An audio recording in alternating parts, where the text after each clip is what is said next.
That woman once carried their son in her arms every day, with a gentle smile and a voice as soft as the breeze. No one suspected. She would be the doorway through which the demons entered their home. A wild lynx, something that should never have been allowed near humans, had seen the truth from the very beginning. No one believed it. Until the nanny called in a panic at midnight, blood seeping from her hand, hiding in the bathroom, and every secret shattered like glass beneath claws. This is a story about a creature incapable of lying and a person who could smile while hiding a knife behind her back. About what happens when instinct dares to speak the truth that humans are too afraid to face. The early autumn light poured in through the large glass window, filtered through hand-embroidered white curtains, casting a golden, honey-like glow on the polished wooden floor.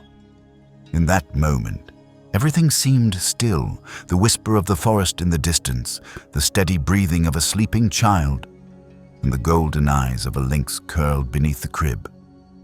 Bobcat wasn't asleep.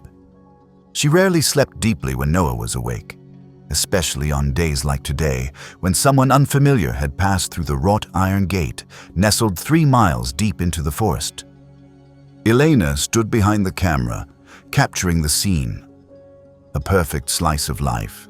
Her son drifting into his afternoon nap, his tiny hands loosely gripping a sea-blue woolen blanket, while the wild creature once thought impossible to tame now lay with her head resting on Noah's belly, tail lazily swaying with the boy's every breath. She clicked the shutter. She knew she would never capture this moment the same way again. Because no moment ever repeats, especially when we know how precious it is. Elena had spent many years too afraid to believe in precious things. She and Julian, her husband, a man with a smile as steady as an old oak, had been together for nearly a decade. Behind the sheen of a successful businessman, Julian was the one who gently washed her feet after camping trips, who built a dark room in the basement just so Elena could develop film by hand, like in the old analog days. And he was also the man who held her hand through 3 miscarriages. No one but them, and the old ultrasound prints stored in a wooden box, knew how heavy the silence in this mansion had once been. Until that winter 3 years ago, during a snowy December photo trip, Elena met a bobcat. She was wounded, her leg soaked in blood, caught in a forgotten hunter's trap deep in the woods. When Elena knelt beside the animal, hands trembling as she cut the wire from her flesh, she met those eyes for the first time. Wild, pained, but not hostile. There was only something like sadness. Elena didn't leave her. She wrapped the lynx in her thick coat, brought her back to the mansion, despite Julian's initial objections. She nursed her with syringes, with her hands, with saline and patience, the way one cares for a voiceless being. When her leg healed, Julian prepared the car to take her to the Wildlife Rescue Center, but Bobcat refused to go. 3 times they put her in the car, 3 times she returned to the mansion, the last time dragging her leg as if in pain again. Julian had sighed with a sad smile. Maybe she's faking it, just so she doesn't have to leave you. Elena whispered, almost to herself, I'm not the only one who's ever been left behind. And so Bobcat stayed. On one condition, Julian insisted. They had to get special permission from the Wildlife Protection Board, and they did. They even installed security cameras in every room to comply with regulations about housing wild animals around children, even though, at that time, they hadn't dared to hope for a child yet. But then a miracle happened. 1 month later, Elena felt an unusual fatigue. She blamed it on the weather, on work. Bobcat began lying on her belly every night, something she'd never done before. When Elena finally took a pregnancy test, her hands shook so badly that she dropped it on the bathroom floor. 2 pink lines appeared, as if they'd been waiting there all along. Julian sat frozen for a long time before breaking down in tears. Elena covered her face, whispering, "Bobcat knew. She knew before I did." And it was true. Throughout the pregnancy, Bobcat never left Elena's side. Whether she was walking around the house or lying on her left side as per the doctor's instructions, Bobcat stayed pressed against her belly, head resting where the unborn child's heartbeat pulsed. The day Noah cried his first cry, the entire mansion lit up like a painting come to life. Julian laughed aloud, held his son, and kissed the sweat-damp hair of his wife. And Elena, in that moment, thought again of Bobcat's eyes the first day they met. When they brought Noah home, Bobcat didn't approach right away. She stood at the foot of the stairs, watching the cradle in the living room, head tilted as if assessing something beyond scent.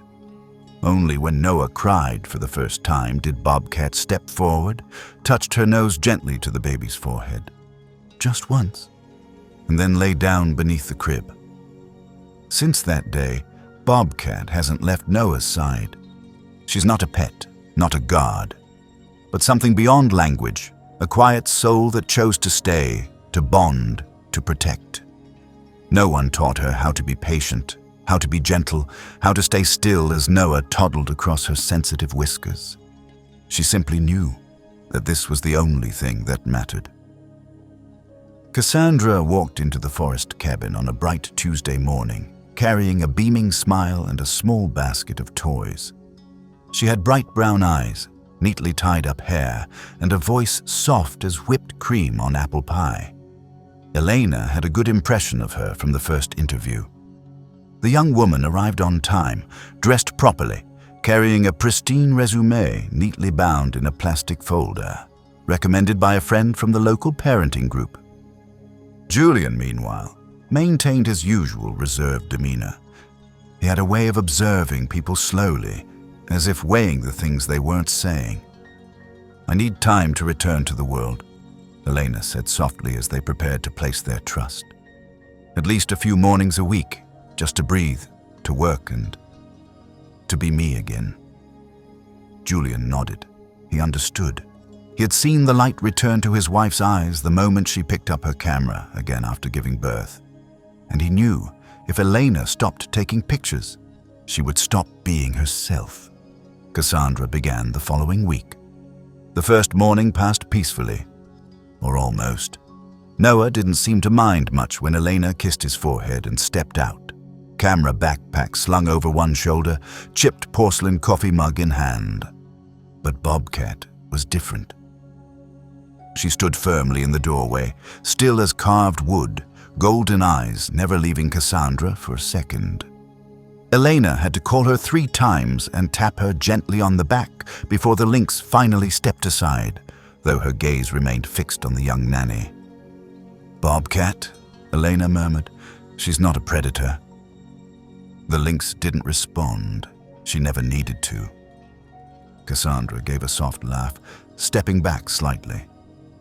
"Maybe she's just jealous she lost her babysitting spot." Elena smiled along, but there was something off inside her. Just a flicker. In the days that followed, Bobcat began to act strangely. Not violently, not chaotically, just unusually. Every time Cassandra bent down to pick Noah up, Bobcat would wedge herself in between, rising to block the path. Once, she let out a low hiss, a sound like metal scraping across glass.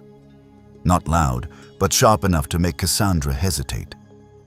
"She probably just needs more time to adjust," Elena offered.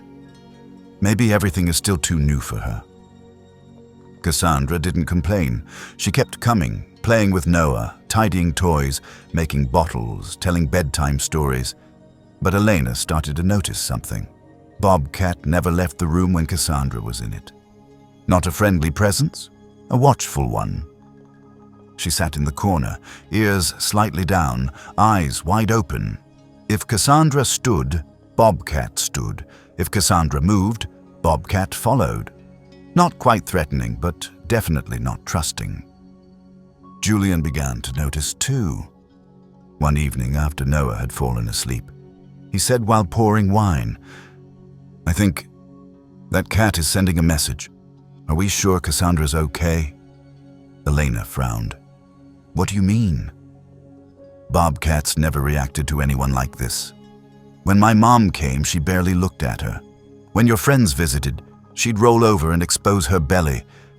But Cassandra, she's been wound up tight as a bowstring for 3 weeks. No easing up, no settling down. Elena was silent.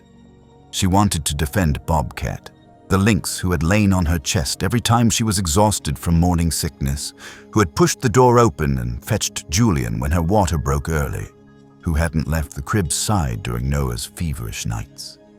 But she also didn't want to doubt Cassandra, the one who held Noah gently, who sang lullabies with a voice soft as down, who had never missed a feeding or a nap. "Maybe it's just a reaction to change," Elena said. "Animals need time to adapt." Julian didn't answer right away.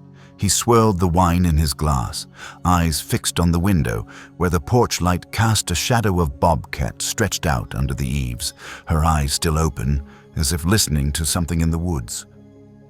"Let's hope so," he said quietly. But that night, for the first time in many months, Bobcat didn't lie beneath the crib. She lay by the bedroom window instead, ears upright, eyes locked on the pitch-black pane, like something was coming. Something that humans couldn't hear, couldn't see. Something only a lynx who had lived through traps could sense. Rain came that afternoon. The kind of forest rain that fell straight and fierce, making the pine needles shiver and the sky sag like lead. Elena hesitated before the mirror, tucking a loose strand of hair behind her ear. She was used to quiet evenings at home, surrounded by warm water, classical music, and the scent of baby powder. But today was their 10-year anniversary, and Julian, as always, never let a special date pass without flowers and a formal invitation. "Just 2 hours," he reassured her while helping her into her coat. "The restaurant's less than 10 kilometers away. Cassandra knows the feeding and sleep schedule, and we've got the cameras." Elena nodded, but her heart beat a little faster. Noah was sleeping peacefully in the crib, arms stretched as if holding a dream. And Bobcat, like a breathing shadow, lay along the side of the crib, eyes half closed, but ears twitching at every tiny sound. "We're heading out," Elena whispered. Bobcat didn't move. But when Cassandra stepped in to take her place, the lynx turned her head and opened her eyes. Just a glance. But it was cold, like a January frost. The restaurant nestled in the valley, glowing with warm lights and the soft strum of a guitar like gentle rain. But Elena didn't touch a single dish. She kept glancing at her phone. There was a weight in her chest, like someone had left a cold stone there. Julian tried to keep the mood light, talking about a new investment plan, about the winter photo exhibit in the city where he wanted Elena to display her work. But her gaze was distant. Until the phone buzzed. "Elena, it's me. It's Cassandra." The girl's voice on the other end was fractured with panic. "The cat! Bobcat! She's gone crazy! She attacked me! I'm hurt! I locked myself in the bathroom!" Elena shot up so fast she knocked over her glass. Julian had already pulled out his wallet and was calling for the bill in the same breath. The panic hit like a cyclone. "Cassandra, what about Noah? Is he okay?" "He's still asleep, but the cat's sitting at the door. I can't get out. She's growling. She's looking at me like she wants to tear me apart." Julian took the phone, his voice low and firm. "Don't open the door. Stay where you are. We're on our way." The drive home had never felt so long. The tires tore into the wet earth, rain whipping the windshield like it wanted to erase the entire world. Elena sat frozen. Her mind swirled with images. Cassandra bleeding on the wooden floor, Noah screaming purple-faced in the crib, Bobcat restrained, taken away. "Maybe she finally crossed the line," Julian said, gripping the wheel tightly. Elena didn't answer. She didn't know anymore. Everything had happened too fast, too sudden. But something deep inside her kept insisting. Bobcat was not the kind of creature to act without reason. When they reached the gate, the porch light was still on. No screaming, no signs of chaos. Cassandra hadn't left the bathroom. Noah was crying softly in the crib, a strange cry, not quite hunger, not quite fear, just a sound needing someone close. And Bobcat, still there, sitting before the nursery door, back straight, fur slightly raised but not growling. When she saw Elena, she simply turned her head and let out a low hiss, like a reminder. "Let me go in," Elena whispered. Julian stepped to the bathroom door, calling out, "Cassandra, it's us. Are you okay?" The latch clicked open, slowly. Cassandra peeked out, face pale, a light scratch on her arm, where she claimed to have been attacked, but her eyes didn't meet Julian's.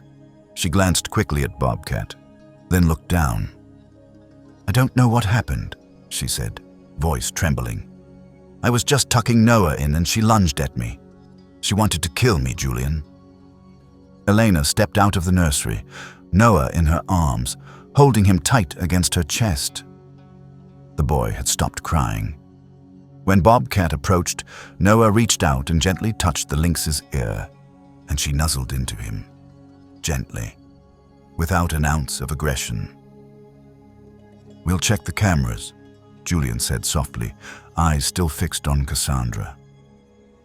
The girl froze for a split second, then forced a nervous smile. "Of course, go ahead." But her eyes flickered with a flash of fear. And in that moment, Elena knew something was hiding behind a door, not the bathroom door, the door to the truth. And maybe there was only one creature who had seen through it all, long ago. The sky was clear the next morning, as if the storm had been nothing but the earth's brief fury, now washed clean by soft sunlight. But in Julian's study, the air was heavy as stone. He sat frozen before the wide screen, hand on the mouse, not moving. Elena stood behind him, holding a cup of tea gone cold. No one drank. No one spoke. Only the sounds from the rewound footage played. Footsteps, baby babble, the creak of floorboards under Cassandra's shoes. Julian moved the mouse and paused the video. "There." His voice was hoarse. Elena leaned in. The screen showed Cassandra bending over the crib. Noah was asleep. Bobcat lay in the corner, seemingly unaware. But just seconds later, Cassandra reached into her pocket and pulled out a tiny object, almost indistinguishable. A button. "No." Julian zoomed in on the frame. "Spy cam," he muttered. "Button type." They watched Cassandra slip it among the stuffed animals near Noah's pillow. She turned toward the door. The look in her eyes sent a chill down Elena's spine, then snapped a few photos, as if to document the device's position, before smiling and brushing Noah's hair. Bobcat didn't move. But 10 minutes later, the footage showed the lynx slowly rising. She circled the crib, sniffing closely at the pillow's spot, then suddenly hissed, not at Noah, but at the empty space where the button was hidden. Elena leaned back. No explanation was needed. They watched earlier clips, 1, 2, then 3 times. Cassandra had done it before, each time planting a tiny device in a different location. Beneath the mattress, inside a clean diaper, inside a plush toy, and every time, Bobcat had found it. Not once had the lynx been wrong. Not once was it a coincidence. "Oh my God," Elena whispered, her hand covering her mouth. She didn't attack her. She tried to stop her. Julian said nothing. He rewound the footage of the previous night. In the video, Cassandra leaned forward to place Noah in the crib, one hand slipping under the mattress. a strange motion as if she was stuffing something into the bedding. From across the room, Bobcat sprang up like a coil. She growled and leapt, not aiming for the hand, not for the neck, but directly at the side where Cassandra had just placed the item from her pocket. A single swipe, not enough to cause serious injury, but enough to send Cassandra fleeing in panic. She ran from the room while Bobcat turned back, pawing at the sheets, digging until a small black device rolled out, round and dark as a rodent's eye. And then she lay down to guard. That entire afternoon, no one ate. Elena sat on the sofa, holding a sleeping Noah, while Julian called the town sheriff.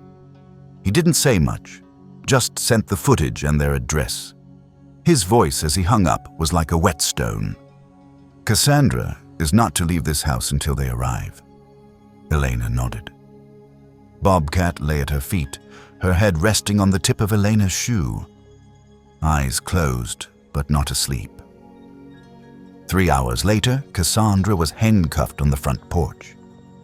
No resistance, no tears, just a lowered head and a fleeting glance at Bobcat, not of fear anymore, but silent fury, as if defeated by a creature she'd thought only capable of pouncing and scratching.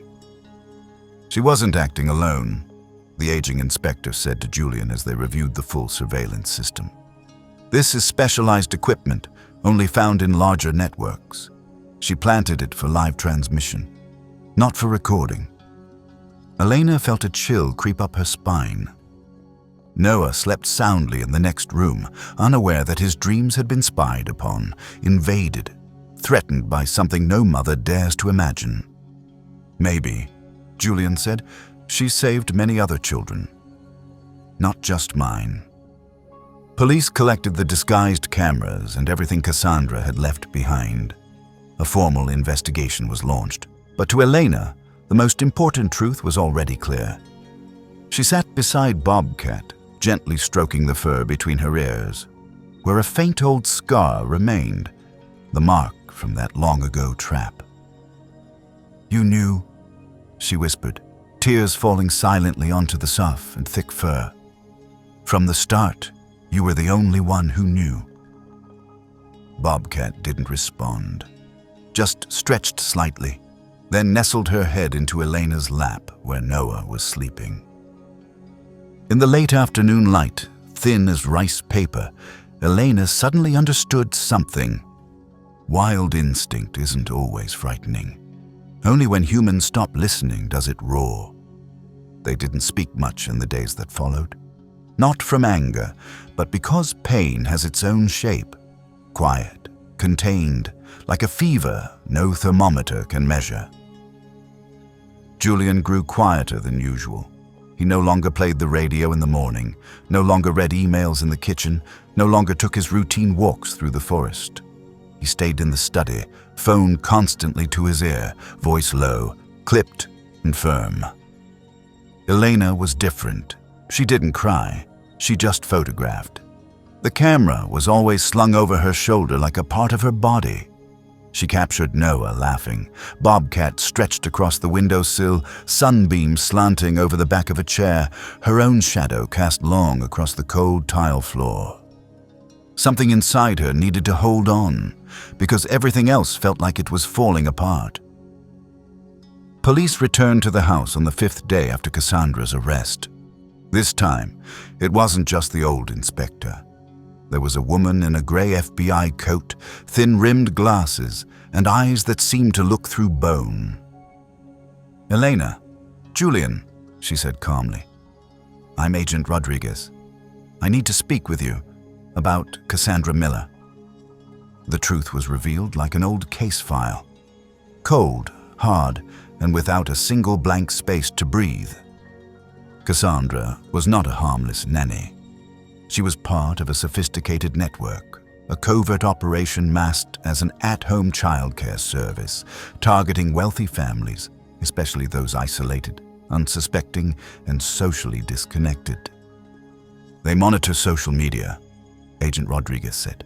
"Posts showing off homes, showing off kids, pictures that seem innocent. Once a target is chosen, they infiltrate through mutual friends, referrals, or sometimes fake identities. Cassandra came from a branch in Oregon. But after we traced the signal from the device in Noah's room, the entire network was dismantled. Elena said nothing. She just placed her hand on Bobcat's shoulder, curled beneath the chair, eyes half closed, seemingly indifferent to the conversation. But she knew Bobcat was listening. She always listened. They found 7 other children, 7 families spread across 3 states. All had been hired from the same organization. All had hidden cameras planted in their children's bedrooms. Some of those families had never even known. Until agents knocked on their doors, bringing data and too late apologies. "No one detected anything," said Agent Rodriguez. "Except your animal." Julian looked at Bobcat. "Not a pet," he said slowly. "She's part of my family, and she saw what neither of us could see." The agent nodded. "Perhaps it's that wild instinct, the one not dulled by polite voices." Elena captured that moment. Julian's gaze toward Bobcat, the dim light from the window glinting across her dappled fur like sunlight through pine leaves, and her ears upright, still alert, even though the enemy had long been taken away. That evening, after Noah had fallen asleep, they opened a bottle of wine for the first time in weeks. Elena poured herself a small glass, her fingers brushing the label like they were touching a memory. Julian sat across from her, quietly turning the wine in his glass. "Every time I think about what happened, right here in this house," she whispered, "right next to our child." "I know," Julian cut in, his voice low and firm. "I think about it too. But then I remember, if it weren't for Bobcat..." He didn't finish. He didn't need to. Deep inside the forest-hidden estate, a lynx moved silently down the dark hallway. No sound, no hiss, no growl, just a blade-thin shadow gliding across cold tile like a promise unspoken, a promise kept. "No one touches Noah as long as I'm here." Light snow fell on the first morning of winter, the kind that was thin and damp like baby powder, enough to whiten the eaves and coat the wrought iron fence in a soft, dreamy hush. Elena brewed coffee earlier than usual. In the kitchen, everything looked the same. The porcelain mug with a faint crack on its handle, Bobcat's food bowl tucked neatly under the table, the fogged-up window, and the pots of herbs she planted in summer. But something had changed. Not in the room. Inside her, she placed a hand on the wooden chair back, the other holding the tilted mug, pausing for a few seconds, as if she were listening, as if answering something within herself, her heart. It no longer raced like in the first weeks after the incident, but it wasn't entirely calm either. Like a branch once broken, now healed, but still shivering slightly every time the wind rustled through the woods. Noah played with wooden blocks, stacking them with focus, building his own little castle. That child had been protected by an instinct that needed no training, no language, no command. Something purer than all of that. Bobcat lay a few steps away, head resting on her front paws, eyes half closed, but Elena knew she wasn't asleep. She never truly slept when Noah was awake. Some nights, Elena would wake in the middle of her sleep, heart pounding from a fragmented dream. Cassandra slipping into the room, the button-sized camera, her son lying there, unaware, trusting, so vulnerable, too easy to betray. And in those dreams, Bobcat was always there, eyes glowing in the dark, that slender silhouette between the crib and danger. A growl, not loud, just enough to call her back from sleep. "There are things we learn too late," she once told Julian on a golden afternoon on the porch. "And some things we almost never learn if someone hadn't stopped us in time." Julian didn't respond. He simply placed his hand on hers, and they sat that way in silence, looking out toward the woods, where a small herd of deer passed like gentle ghosts through twilight. The first time Elena picked up her camera, again after the incident, was on a misty afternoon. She didn't photograph Noah, nor the forest. She photographed Bobcat. Not like a pet, not to post online or show friends, but as a quiet thank you, a way to preserve a debt of gratitude, as if the camera were the only way to admit, I once doubted. I almost trusted the wrong person, but I was lucky to believe in what mattered. Not everyone born in the forest is dangerous. Not everyone who enters your home with a sweet voice brings kindness. And not all love needs words. Some love just lies beneath a crib each night, with eyes that never fully close. Elena placed that photo, Bobcat in the morning light, Noah reaching to touch her ear, inside an old wooden frame on the living room shelf. No further explanation was needed. Anyone who entered that house and saw the picture would know that was a hero, a guardian without armor, a wild creature who loved with everything instinct had given her. The sky that day was impossibly clear, as if someone had gently wiped every cloud away with an invisible hand. Sunlight spilled onto the lawn like streaks of honey. In the garden's corner, beneath the ancient pine tree stretching its shade like a natural umbrella, a lynx lay stretched out, still as stone. Only her ears moved, and her golden eyes tracking the tiny footsteps of a 2-year-old boy, the one she had protected with every instinct, with every ounce of loyalty that a wild animal could carry in her body.